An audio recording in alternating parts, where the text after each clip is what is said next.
Hello and welcome to another episode of Guess That Record. I am your host, Jackson Reed. This is the show where we talk about music and try to figure out which album I pulled from my collection. Thanks again to you, the listeners, for tuning in to another episode.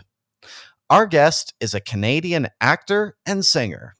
He's best known for being featured in the lead role of Foreigner's Jukebox Hero, the musical, performing in the musical's debut performances in 2018 and 2019. This fall, he will be joining Foreigner as the band's lead vocalist for their 13-city tour across Canada.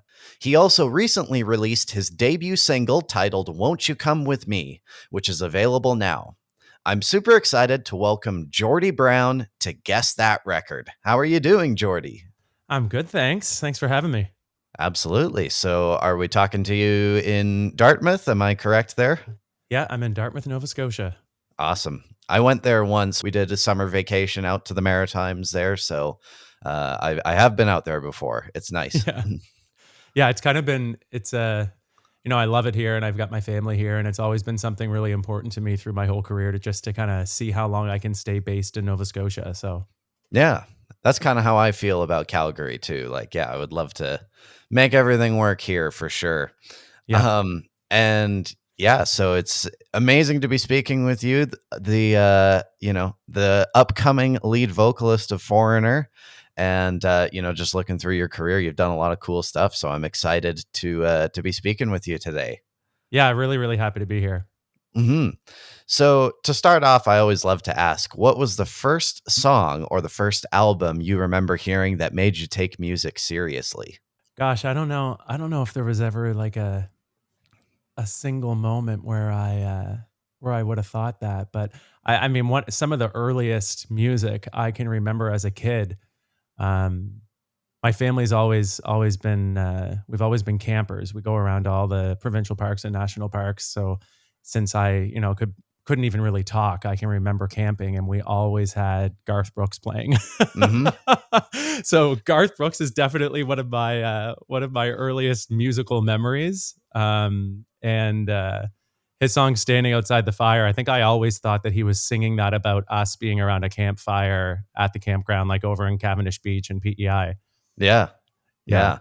Do you remember like one where it was like, oh, I think I can be a singer now after hearing this? Was there something like that for you? Well, it's funny. When I first started to sing, I was really intimidated at the idea of singing, because my first foray into music was when I was 5 years old, and I started to take piano lessons and fell in love with that, loved the piano. And then when I first started to sing, it was around the time when American Idol and Canadian Idol first started. Mm-hmm. I remember, I would have been a preteen or a young teenager, and I remember watching the auditions of that and seeing all the people who thought that they could sing really well, and all of their family had told them that they could sing really well, but they were pretty well tone deaf. So I was terrified at the idea of singing in front of people when I first started. And I actually first took singing lessons just to have it as like an extra tool as an actor, because I was a young TV and film actor here in Halifax, and so it took a while for me to get the guts to sing in front of other people, because Canadian Idol and American Idol kind of had me terrified. Oh, for sure. Yeah. Maybe it's a controversial opinion, but I think that those shows have maybe killed a lot of careers before they could even start, because people do that. And then Simon Cowell says, oh, you're awful. And then, well, okay, I'm not a singer. And then they don't Right? keep going after that. So yeah, I totally see where you're coming from. Now, Totally. you mentioned acting there. And of course, like that's really sort of how you kind of got your start into like bigger things, was, in the theater and all that stuff. Was that really, what kind of got your career going, I guess? Well, yeah, I guess I'm grateful that I auditioned for a young performers program here at Neptune Theatre in Halifax when I was 12, and it was the training was in acting, singing, and dancing. It was a musical theater program for young performers, and when I auditioned at the age of 12, I already had a decent amount of acting experience under my belt at that young age, and was also, a pretty solid piano player. Um, Not a very good dancer, even in my own mind. And I auditioned for this program, and the feedback that I got was, "You're a great actor. You're an okay dancer, but you really can't sing. So we're not gonna admit you into the program. You need to go take some singing lessons." And so if it wasn't for that nudge, I would have never discovered the natural talent that I had as a singer. And so it's really 100% acting that actually, I have to give credit to for, pushing me to start exploring my singing voice. So yeah, that would have been around the age of 12. And I don't think I sang in public until I was 14 or 15. It took a few years. Like I sounded okay to myself at the time, but again, I was terrified. I was like, that doesn't mean anything because of, these things I've seen on TV. Yeah. So yeah, that's kind of very initially how I started. Except for there was this one kind of fluke thing. I was at a rock camp when I was 9 years old, and I was there as a keyboard player. That was my instrument. And then at the end of that week of camp, they make sure that you're in a group and you kind of form your own band. And for some reason, we didn't really have any singers in the group. And so we kind of took turns I think we had 2 or 3 songs. And so I didn't tell any of my family. I didn't think it was any big deal at the time. I was 9 years old, and I ended up singing lead on "To Be With You" by Mr. Big when I was 9.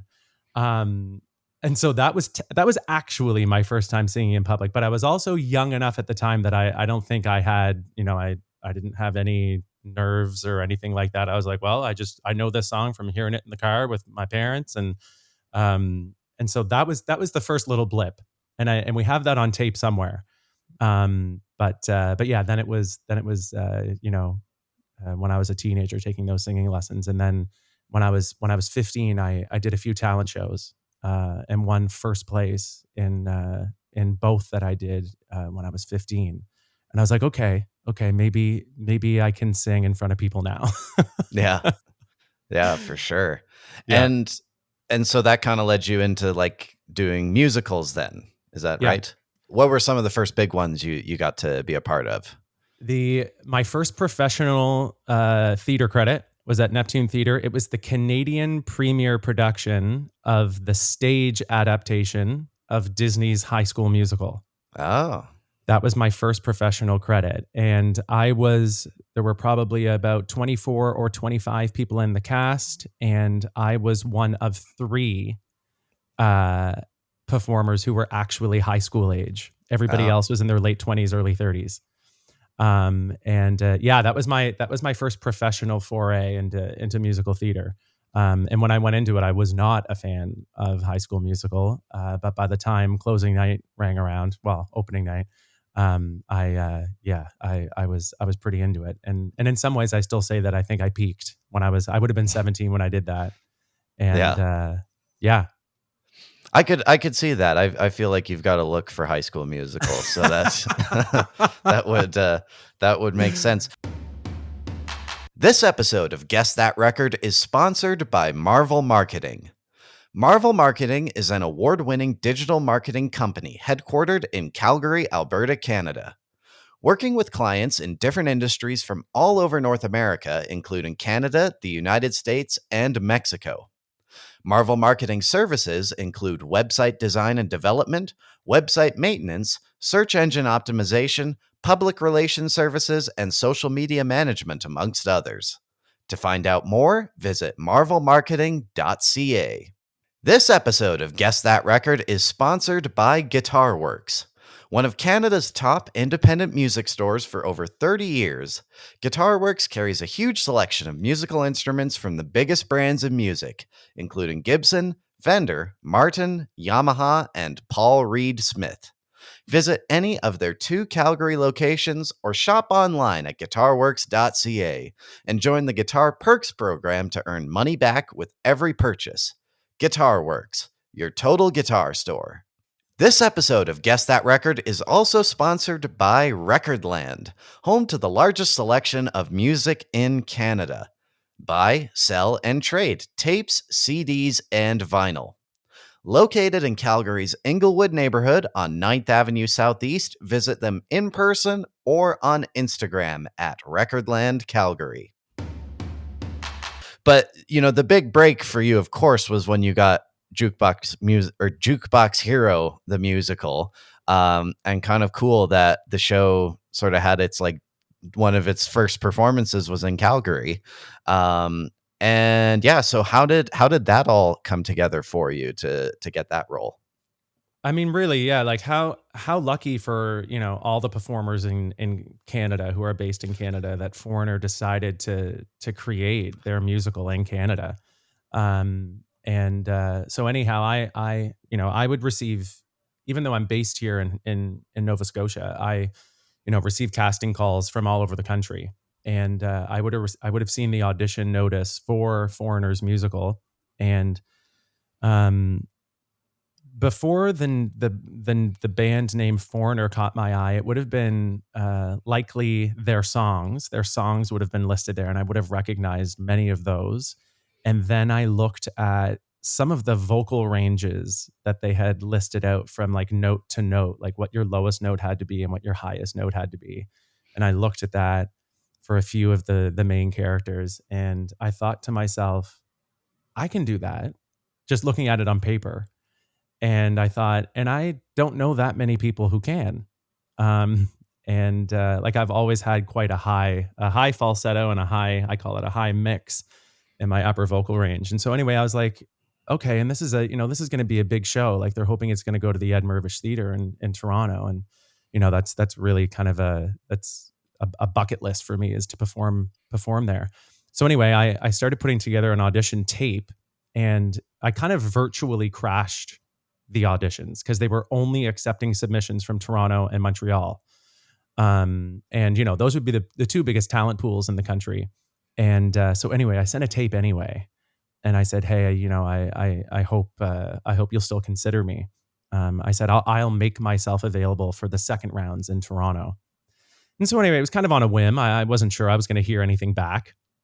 And then I got an email back less than a week later. I think it was only a few days after I sent the tape. And it was the casting director saying, hey, Geordie, basically, you better be available this weekend because the band and the creative team really like you. And then I looked at what part they were considering me for, and I had submitted for several. And the only one they wanted me to read for when I got to Toronto was the lead role. And so I flew myself to Toronto on my mom's air miles. And I had 3 auditions. Only the first one was guaranteed, but then they kept asking me back. So I had 3 auditions in less than 24 hours. There was a panel of about 11 or 12 people. Mick Jones, the founder of Foreigner, being one of them on the panel. And then there would have been the director, Randy Johnson from LA, Stephanie Gorin, the casting director, the writers, Dick Clement and Ian Lafrenis. They wrote the screenplay for the Beatles movie musical Across the Universe. And they also wrote the script for the musical. So they were on the panel. It was one of the larger panels I've ever auditioned for. And a really, really cool thing is I left my third audition. And half an hour later, I was in my friend's car. They had come to pick me up. They live in London, Ontario. So we were kind of stuck in traffic trying to get to London, Ontario from Toronto. I was going to visit them. And I got an email from the casting director. And she said, Geordie, please act surprised when your agent tells you this. But I'm so glad you got in touch with us a week and a half ago because you've just been cast in the lead role. Yeah. So, that's very, very, very high on my kind of favorite moments of my performing career, is actually getting that email. Oh, for sure. Because, not many people knew me in Toronto. I'm based in Halifax, and, you always hear about, people getting a call perhaps, or, casting people, hiring people, I know that I do that as a director and a producer. I always like to have people around who I know. But the fact that I like to say I kind of did this one the old fashioned way, a director who I'd never met before. So yeah, that was pretty incredible. Mm-hmm. And probably, proof that like just throw it out there and see what happens. Because you never know. And 100%. yeah.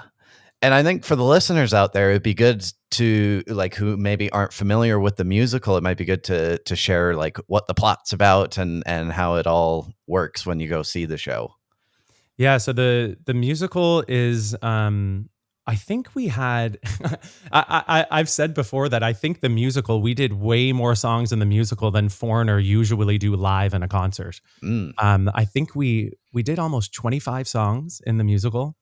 And so it's all their greatest hits are in the show, but then also some kind of deeper cuts that really fit into the story well. And so the story is it's set in a fictional town in Pennsylvania, and my character and my brother, we are in a band together, in a rock band together, kind of like a garage band. We perform at some bars and rehearse at a bar.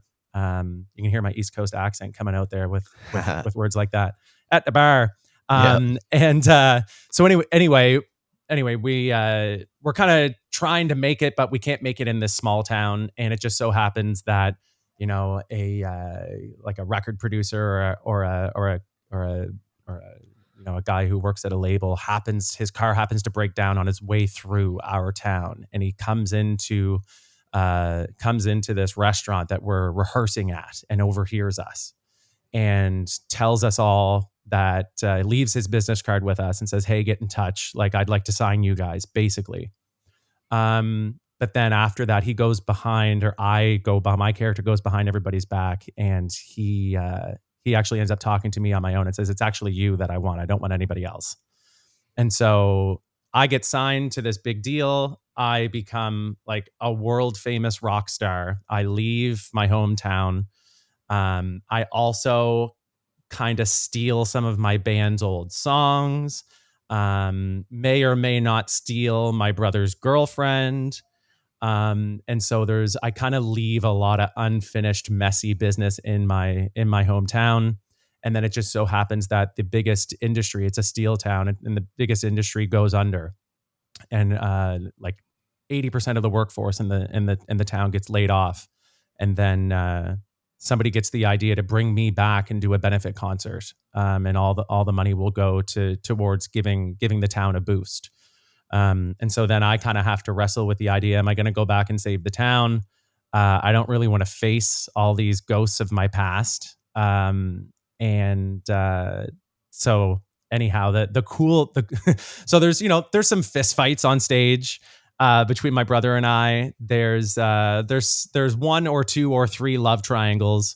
One of the cool things is that at the end of the show, about the last 20 minutes of the show, the stage becomes my character's stage, my concert stage in the town. So, like, spoiler alert, I do go.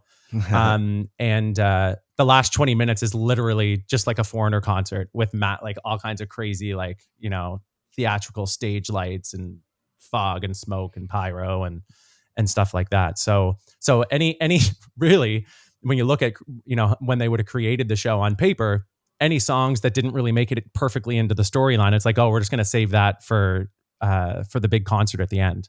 Mm-hmm. And the big finale is Jukebox Hero. And we also open the show with a full company version of that. But then I just got to scream that number at the end of the show. So I had to always make sure I had a little bit left before we got to the end. Yeah. Yeah. And it clearly left an impression on the band, because of course this fall you are going to be joining the group on their run across Canada. So how did that all come together? I kind of just actually got goosebumps as you said that, because it was such an unexpected phone call I got about a year and a half ago. Because of course we had a pandemic, so the entertainment world shut down, and I haven't been performing a whole lot, or hadn't been performing a whole lot during the pandemic, about a year and a half ago, I get a call from Foreigner's manager, Phil Carson, saying, hey, how you doing? Mhm. And I'm like, okay, I haven't talked to you, Phil, since 2019. And he says, there's hopes that the musical will come back. And there's also, we're looking at the possibility of maybe you joining the band on stage sometime soon. And so that was a real pleasant surprise. And Phil made it very clear at the time that exactly what you said. I did make a lasting good impression with the band, and in particular with Mick Jones. Mhm. And which is, really, that moment is also pretty high up on my favorite moments of my career, is getting that phone call to know that they even remembered who I was, to be frank. And to know that, to know that Mick, still wanted to have me involved with the Mhm. show and with the band. So they did get me to record a few songs for them, just to kind of check in. And so I recorded with this microphone right here. I recorded "Feels Like the First Time" and "Jukebox Hero" and "Waiting for a Girl Like You," just as a check in. Sent that off to them, and I actually, before anything got confirmed, I actually got to be in Cleveland. I got to see them inducted into the Hall of Fame, which was amazing. And shortly after that, kind of the ball really got rolling, and um, they said, "Hey, will you join us on our Canadian tour?" And the Mhm. Canadian tour is kind of going to serve. We're hoping that it's going to line up with the relaunch of the musical. So that got announced this past March, the end of March, beginning of April. And then kind of as a nice warm up, I just got to perform with the band on stage for 2 nights in Windsor, Ontario, at the Mhm. Coliseum at Caesar's Palace there, and I got to do a few numbers with them. And I had been on stage with them once before. So back in 2019, a few weeks after the musical closed in Toronto, Foreigner happened to be finishing up the Canadian leg of their Cold as Ice tour right around then. And so their final night also happened to be right here in Halifax. So they brought me up on stage as a surprise for my hometown crowd. Mhm. And I got to sing Hot Blooded with them. So it had been 6 years since I had been on stage with them. And so I kind of called this past July like a re-baptism by fire. For sure. But it was awesome. We had 2 sold out nights of 5,000 people there. It was awesome. And it kind of was like, riding a bike. And Phil was there too. And he said to me afterwards, he was like, it takes balls, man, for you to get up there and do that. And I Mhm. said, yeah, I said, it's sure a little bit different than practicing those songs in my living room. So Yeah. Yeah. Absolutely. And so yeah. yeah, you alluded to it. You've performed with the band a few times in the past, but never, like a full show and a full tour like this. So what's the preparation looking like? Are you gonna like run through everything with the band before you guys start playing, or is it you just go out there and do it? Yeah, well, there is something to be said about this material and this music. And it's forever a balance between um, you know, wanting to make sure I'm at my best, because I do have to be at my best vocally with these tunes. They're not Mhm. easy. And so making sure I'm on top of my game, just health-wise, physically, and making sure I'm able to access all that high sweet spot that I need to have.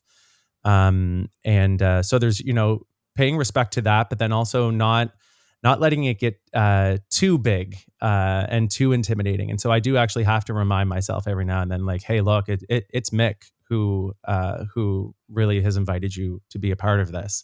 And so I do have to remind myself sometimes when I get a little overwhelmed by it all. Originally when I would have been first chatting with the band, I would have been under the assumption that it was going to be Kelly and I on the road together. And actually now it's going to be me and Luis Maldonado on the road together across Canada. Mhm. And Because they just announced that he's going to be taking over the microphone for Kelly. And so I actually think this will be like the first or one of the first chunks of time that it'll be Luis Mhm. at the mic, and so I'll be there as well, singing some songs. And the nice thing is that we did have July as a warm up, and so nice to have that under my belt. And then we are going to get together for a few days before the tour across Canada. And yeah, yeah, it's rock and roll though. It is different. Like it's different than in the theater world, we often think that 3 or 4 weeks of rehearsal is still a short period of time. But being in the rehearsal hall 8 hours a day for 3 or 4 weeks with the same people around you, the crew around you, that is different than how rock and roll works. And so it is certainly a different experience for me. But yeah, I mean, it's a long-winded way of saying a lot of the prep work is stuff I got to do on my own. Mhm. I got to be on my A game, and Yeah. yeah, it really comes down to taking care of myself. Because yeah, I got to be at 100% in order to pull these songs off for sure. Absolutely, yeah. And I was just gonna pull up the like I think of like on this record here, of course, Lou Gramm is definitely one of those singers where it's like, holy smokes, like how are you hitting these notes? And on 4, you've got like Waiting for a Girl Like You, which I think it's like at the end of the song, he just does like a and it's like I could never dream of hitting a note like that because I have a lower singing voice, as you could probably tell. But um, yeah, like I guess and you've sung a lot of these songs like in the musical and stuff. But what's kind of the technical side of preparing for a lot of these tracks when they're so challenging vocally? Yeah, it's in the musical I sang lead on about 11 songs. And so it was a huge sing. And honestly, I was always intimidated a bit by the idea of taking that show on the road. Because there were lots of talks about a North American tour when we were working on that show, and I was a little intimidated by that. I was like, oh man, I don't know how I'm going to do with that, because it was going to be like kind of like being on the road with a band like Foreigner does, a different city every single night. And but yeah, it really I it's kind of been fun, because I do consider myself a versatile vocalist. I can lend my voice to a lot of different styles, and I know kind of the tricks that I need to do in order to lean into a certain style. And so I've been able to really kind of invest over the last year or so into the rock style and the edgy style that I need to bring to this material. And I also just kind of like any athlete, or it's kind of somewhere in between an athlete and an actual like musical instrument. Like a piano needs to be tuned every now and then. I've got an awesome vocal clinician in Toronto who I go see, and he makes sure that I don't have any tension in the wrong places. Because you need, I actually went to opera school. I actually took in my early 20s, I trained as an opera singer, and I wasn't ever a huge fan of opera, but my dad actually worked at Dalhousie University, and so I got 50% off tuition. So since I was born, I had a pretty good idea I was going to go to Dal. And Right. they just happened to have an opera program. But I got incredible training there, like as a foundation. Like I have no regrets in that.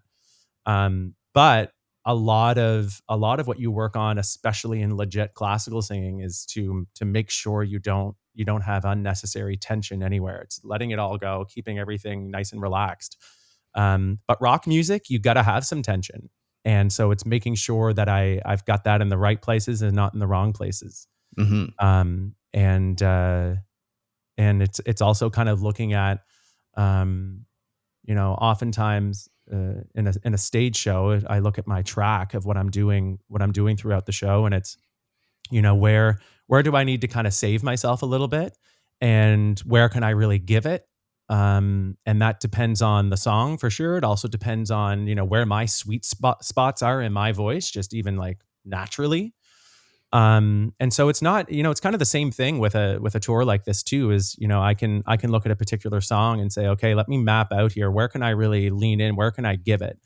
And where can I save myself and maybe kind of do a trick here where it still sounds like I'm really going hard, but I'm able to actually hold back the volume a little bit, just to preserve myself. Because we've got 13 or 14 cities over 3 weeks. So it is, I've never done anything like that before. But Luis is there too. I'm not the only guy at that mic. So I'm grateful for that. For sure. Yeah. Yeah. Yeah. And then, so besides the tour, you've got a new single out, which is like, it just came out, but it's called Won't You Come With Me? And it's got quite the story to it. So I thought it'd be great if you can share with the listeners about this new track you've got out. Yeah. So this kind of first started, the wheels kind of started to turn way back when Phil Carson would have first phoned me a year and a half ago. And it was a few months after that kind of the next kind of point lined up that needed to line up to make all this happen. And it was that my dad's band that he would have been a founding member of, they're called Titan. And they had some great success around the Halifax area in the late 70s, early 80s. So kind of cool, similar era to when Foreigner was first starting as well, which is pretty awesome. And one of their big radio hits here on the East Coast was called Won't You Come With Me? And it just so happens that Titan were reuniting for the first time in like 4 decades. They were reuniting last summer here in Dartmouth at a big outdoor rock festival. And I actually wasn't able to be here, but my sister was there and she FaceTimed me a lot of their set. And I heard them sing Won't You Come With Me? And I had heard this song a lot when I was younger growing up. Like my dad would have played old records and stuff. And so I knew it. But when I heard it, I thought maybe that's going to be my debut rock single, a re-recording of that. And so the rest is kind of history. I ended up having 4 members from Titan in the studio with me. We were at Joel Plaskett's studio in downtown Dartmouth. I also had Haywire's drummer, Sean Kilbride, who's a buddy of mine. He played drums on it. And it just so happens that he grew up in Dartmouth and was a massive Titan fan when he was young. Like April Wine and Titan were his 2 biggest influences growing up as a drummer. And then 2 of my buddies, Andrew Murray and Julian Kitson, are on it. And another cool thing is that we got to record through tape, analog. So it's, kind of an authentic tribute to that original 70s record. Mm-hmm. So yeah, it's really cool. I wanted to, especially after it kind of put a fire under me once the announcement came out about me going on the road with Foreigner.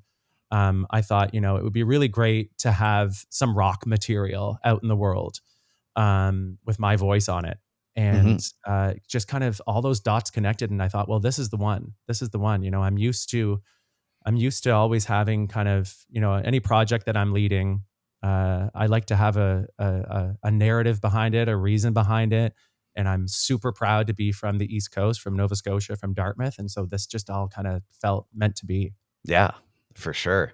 And it for those who haven't listened to it yet, I mean, it really, to me anyways, when I checked it out, it like both your version and the original, it felt like Big Star, like very, that kind of power pop sort of sound. And, when you mentioned recording it on analog, I thought it would be interesting to ask because like one of the scary things about analog is the fact that it's not as easy as digital when it comes to like editing, right? Like, you especially as a vocalist, you really have to make sure that you're singing in tune. So did that make it a bit daunting to record that way? It did in some ways, but once you kind of get over that hurdle mentally, in some ways it's freeing because it's like, well, no, this is what it's going to be. And so once you get over that initial hurdle, it's like, well, I don't have the choice to over edit and over process. And so those options aren't even available to me. And so, sometimes when you're being creative, a boundary or a barrier can almost be a gift because it's like, oh, that's one less decision for me to make. Mm-hmm. And yeah, I remember Thomas, who's just a wizard. He's the engineer there. at Fang Recording, he kind of warned me from the get-go. He's like, just so you know, he was like, I'm going to mix this thing analog too. He said, so once we've got the mix, you can't call me a week later and say, actually, I want to tweak it. Like the mix is going to be the mix. And then maybe that raised my eyebrows in the moment. But again, once I understood that, I was like, great, I'll be done. Like once it's done, it's done. Yeah. Awesome. For sure. Yeah. And do you have any more plans to do more recording in the future? I do. I'm going to release one more single before I go on the road with Foreigner. TBD what that is. I know what it is. It's almost done. I actually used a lot of the same guys to lay down a lot of the tracks for that. So that's going to be my second single. It's going to come out in October. Then I'm hoping to flesh out a full EP using those first two songs in early 2026. So nice. Yeah. Nice. Yeah. The only other time I've really done any recording has been I recorded a live album of one of my stage shows. But that was actually Rat Pack music. So this stuff's very different from that. For sure. Yeah. All right, Geordie. Well, we are now entering into the guessing segment of this podcast. So okay, I'm going to give you the rules for yourself and any new listeners we may have. So in this bag here is a record from my collection. Okay. And I'm going to give you 3 clues about this album. And then we play a game of 20 questions to try and figure out what the record is. So Geordie Brown, are you ready to guess that record? I'm ready. Okay, here are your 3 clues. This album was released in the 1970s. It was the breakthrough album for this artist, and it is one of the best-selling albums of the 70s with 25 million copies sold worldwide. Question 1. Is it a solo artist? It is a solo artist. Question 2. Is it a male solo artist? It's not. Question 3. Is the solo artist also the songwriter? Yes. Question 4. I've got a pretty good idea of what it is. Well, you can make a guess. Is it Tapestry? It is Tapestry. There it is. The very beginning, what you described as one of the best selling second selling records of the 70s and over 25 million copies sold. Mm-hmm. It reminded me of like the actual promo for a stage show I've done of that album. And, okay. And like we've used some of that as trivia because I've done a stage tribute directly to that album. So oh wow, nice. Yeah. So what can you tell the listeners about Tapestry? I just filled this out recently because I was updating all of my artist profiles and I was filling out. I had to choose a few of my favorite albums for my Apple Music profile, and one of the albums I picked was Tapestry, and I said it's perhaps maybe the most perfect album ever recorded. I think about one of the first kind of bits of trivia I think about on that is the song You've Got a Friend, and how Carol was recording this album at the same time that James Taylor was recording an album. Mm-hmm. And I'm pretty sure she not only basically let him have the song in addition to her, but she also did that knowing that he was going to release it before she did. And then also on top of that, he sang backup vocals on a few songs. I think Joni Mitchell did too. There's a really cool photo of both Joni and James Taylor in the studio with Carol. And actually, one of my ways into this record for me personally was the first show I ever saw on Broadway was Beautiful, the Carole King musical. Mm. And it was after I saw that. The reason that I went and saw it, first and foremost, was because there was a Canadian in the lead role when I was in New York, Shalina Kennedy. And then after I saw it, I told my mom that I had seen it. And she was like, oh my God. She was like, I wore that record out. I wore Tapestry out when I was in high school. And I realized that that's the case with a lot a lot of women in particular, my mom's age, who were in high school when it came out. And yeah, I mean, just the songs on there are just incredible. Like I Feel the Earth Move, So Far Away, It's Too Late. Like those are the first three. Like you've just put the record on, and those three come out first. Yeah. But you know, also because of that, like, you know, in the tribute shows I've done to that album, we just do it from top to bottom. That's our first act. And it just, the album plays so well. Like the energy and the lows and the highs just play so well from top to bottom. Yeah. Cause it also, you know, that record finishes with Natural Woman. Like what a great act one closer to a stage show. Yeah.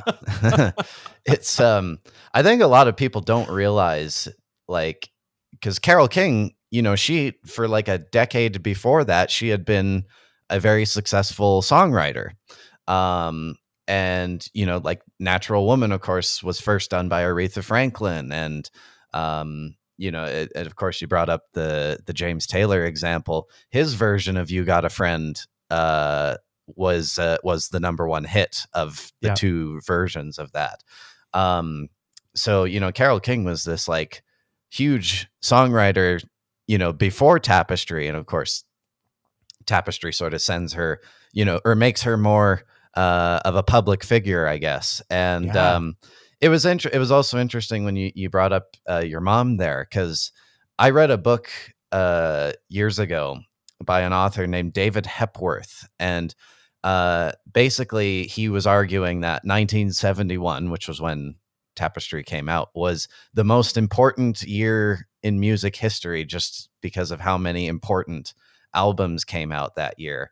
And he was saying how, you know, like a big reason why it did so well was because you know, like, of course you see on the cover there, Carol's not like a supermodel, right? She just sort of looks like a normal person. And I think like for women especially, that was a huge selling point, was that it was like very, very relatable.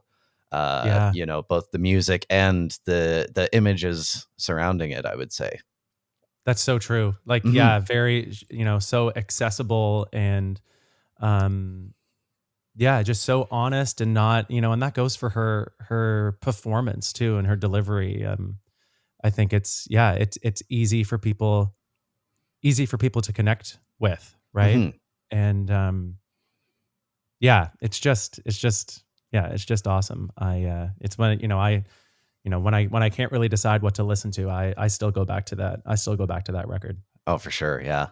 I would say though, probably my favorite Carole King song is not on this record, but I would say Jazz Man, because that's a good one. So whenever I've done this theatrical tribute to Carole King, Act 1 is Tapestry, and then Act 2, we pay tribute to like a lot of her Motown stuff, but we do Jazz Man, and that's near the end of the show. We kind of got like Jazz Man and Locomotion are the two big ones we say for the big finale of the whole show.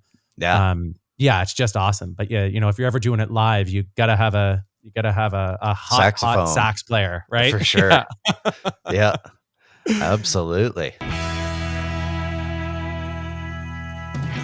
Yeah. All right, Geordie. Well, we have reached the end of the interview. I want to thank you for taking the time to come on the podcast today. Of course, if you are in Canada this fall, go see Geordie with Foreigner. And where can the people find you and your music and all that good stuff? Yeah, you can find me. You can find me on my website. My name is spelled Geordie. So that might catch you by surprise. So JeordieBrown.com. You can find me at Geordie Brown on Instagram, and also on Facebook. And I've got my music on Apple Music, Spotify, anywhere you stream music. And on the road late October into November across the whole country. So hope to see people there. Absolutely. Yeah. Thanks for tuning in to another episode of Guess That Record. Make sure to leave a 5-star review wherever you listen, and tell your friends to check us out. I want to shout out our radio partners currently airing Guess That Record as a syndicated show. CKMS in Kitchener, Ontario, CKXU in Lethbridge, Alberta, and South Devon Sound in Kingsbridge, UK. So if you're in those markets, be sure to check those stations out to hear the show. If you're with a radio station and you'd be interested in adding Guess That Record to your programming, send us an email to guessthatrecordpodcast@gmail.com. We'd also appreciate it if you follow us on Instagram and TikTok, where our username on both platforms is @GuessThatRecord. And lastly, subscribe to our YouTube channel to see the video versions of these amazing interviews. Remember to keep rocking, and we'll see you on the next episode of Guess That Record.